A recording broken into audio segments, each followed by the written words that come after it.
I'm Tyler with the Naturalist Nature Center, and you're watching Field Journal Friday.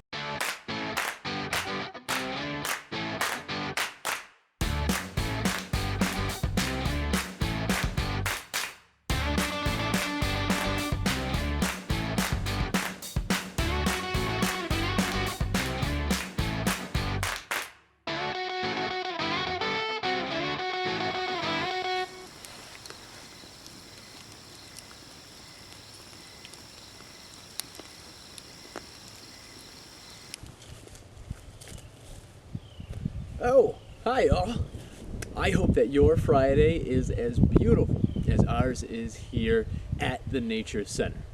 You know, we've been noticing a lot of changes around here lately. Where the grass is super green, there's no more snow on the ground, we've got flowers blooming, and if you're lucky enough, you might be able to catch a song or two from some of the birds heading north from their winter migrations. Now, if you've noticed any of these changes, congratulations, because you have made an observation.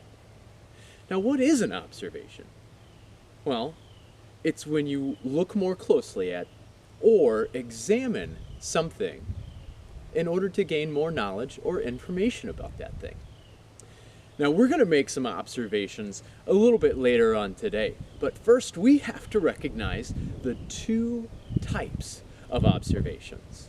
The first type of observation is called a qualitative observation. Now, qualitative observations are when you make an observation or gain information about something using one of your five senses, that being auditory or hearing, sight, smell, touch, or taste. Let's not taste anything new today. You know, scientists use observations all the time. In fact, it's just one of those things they have in their toolkits that helps them be a scientist.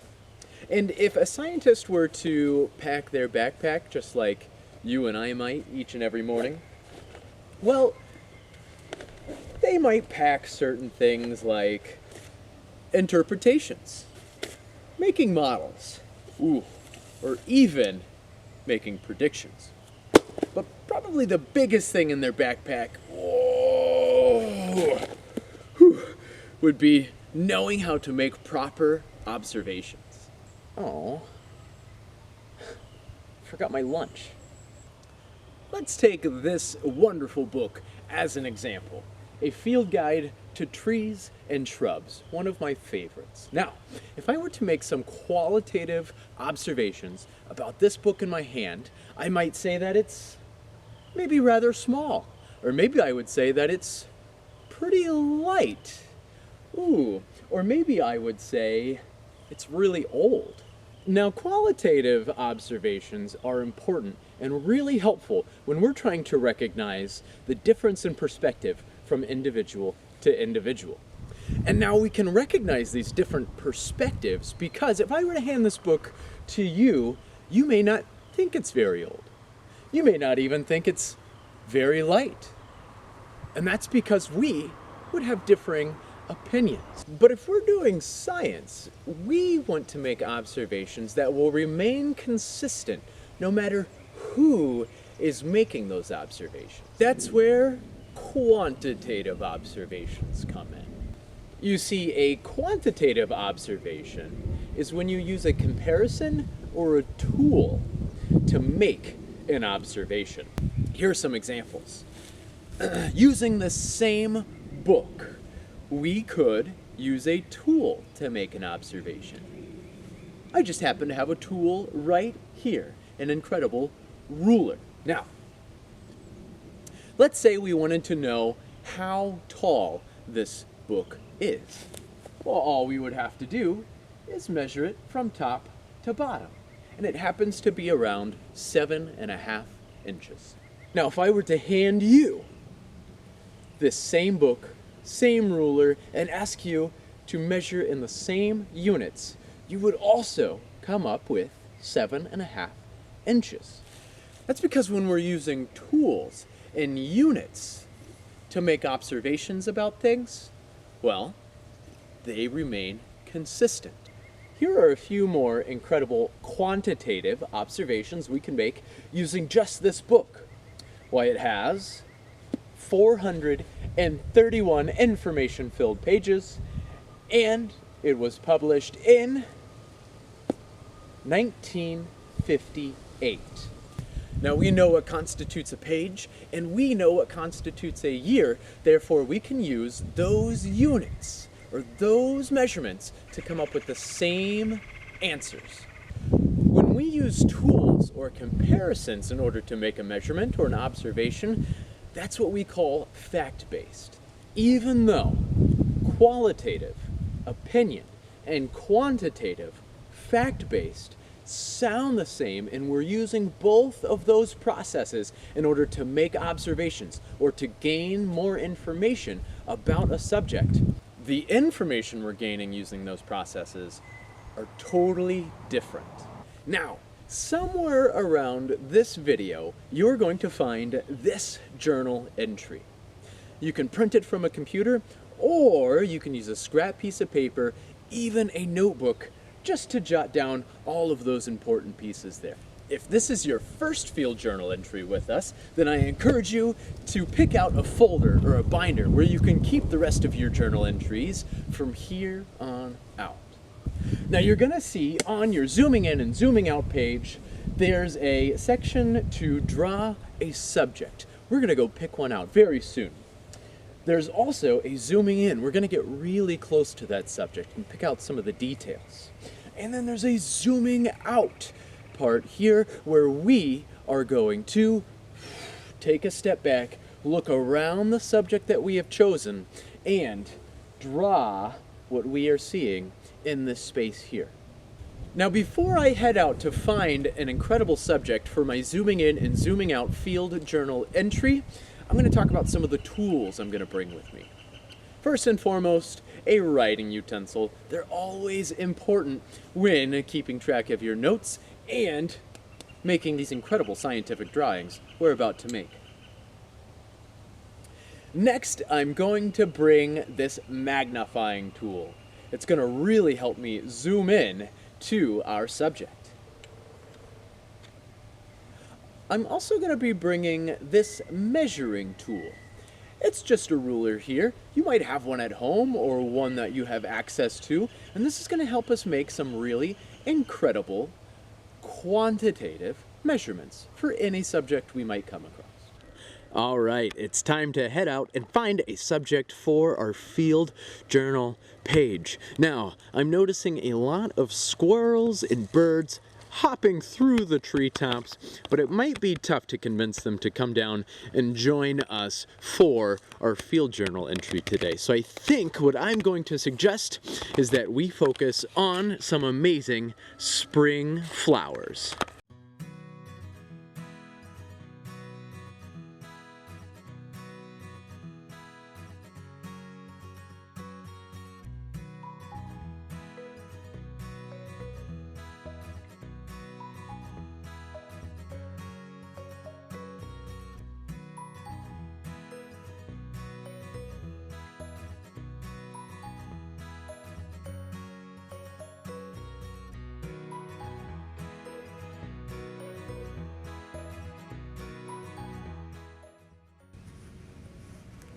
All right, talk about a spring flower, something that's definitely recognizable around the month of April here in Ohio.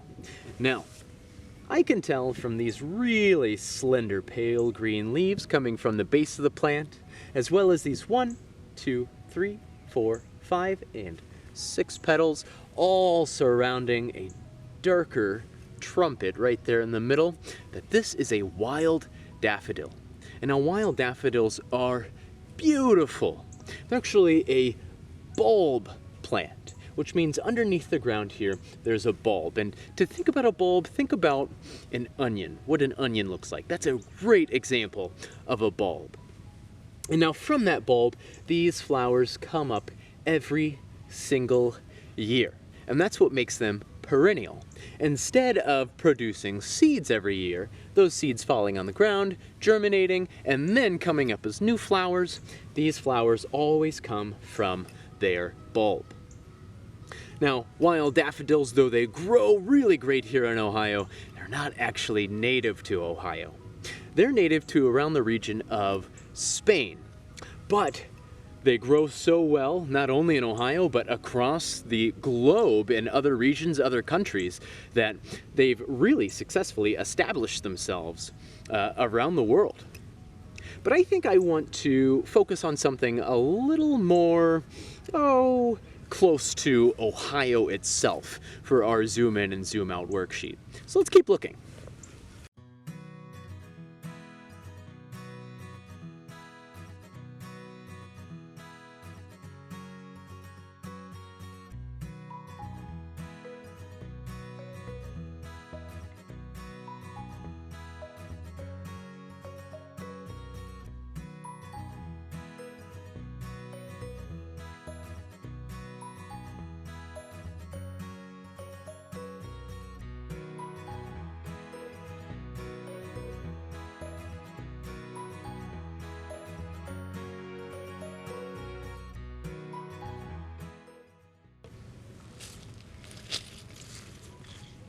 Wow!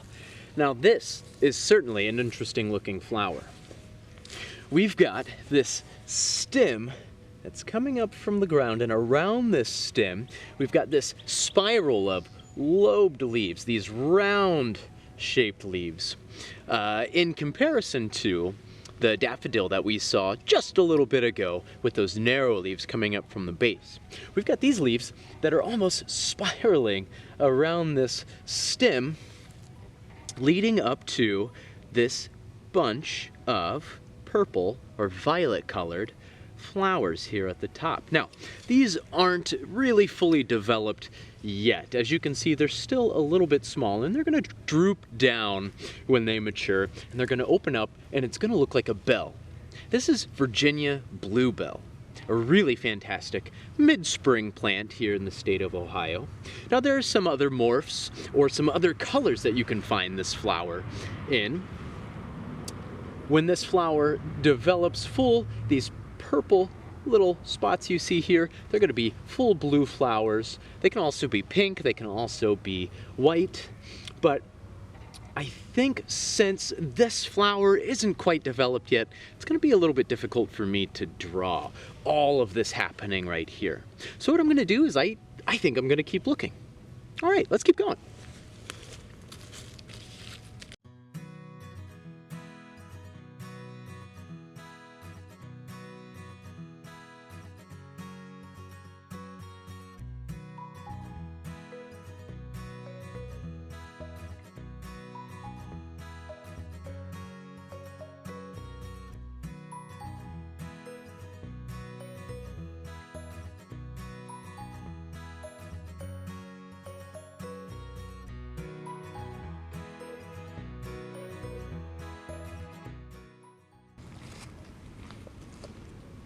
All right, now, just in time because the sun is setting, we have found this beautiful native flower right here for us to enjoy. Now, this is a white trout lily. You may also see a yellow trout lily, which could be growing in around the same area. Now, I know this is a white trout lily because of these two beautiful purple and green molted, that's what we call this pattern here, a molted pattern. Molted leaves coming up from the base of the flower. They look almost like those daffodil leaves that we saw earlier, those really thin and narrow leaves coming up from the base of the flower. And then if you follow this really thin, curious stem up to the top, you're going to see a white flower. I'm going to turn the center of the flower to you there so you can see inside, and you can see there's 6 petals. Wow, just like that daffodil, and this beautiful yellow stamen inside as well. Fantastic. I really love white trout lilies. And what I'm going to do is I'm going to use this for our zoom in and zoom out worksheet. But since the sun is setting, and we don't have a lot of time out here right now, I'm actually going to take a few of these quantitative measurements out here, including the length of the stem here, how many petals this flower might have, the width of this flower from petal to petal, the length of this molted leaf here, the width of these molted leaves. And I'm going to take that inside along with a few pictures and finish my zoom in and zoom out sheet there. Feel free to do this at home too.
All right, and that's it. Now, in our subject box, I've pretty much taken up the whole thing with my drawing of a trout lily here, a white trout lily.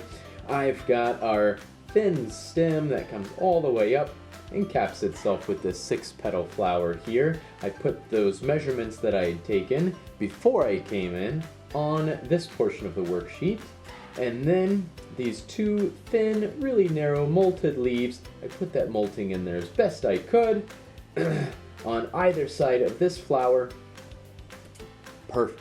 Now, what I've done is I've zoomed in our box here on that 6-petal flower, added some of our measurements there, and when I zoomed out, I made sure to add the tree that this trout lily was growing beside, as well as some of these immature trout lily leaves and some of these Virginia bluebells, because it was growing in that same spot. Enjoy going out to find your subject for your zooming in and zooming out worksheet, and share your submissions with us. And remember, nobody knows your backyard better than you, and now you know your backyard a little better. Take care, everybody.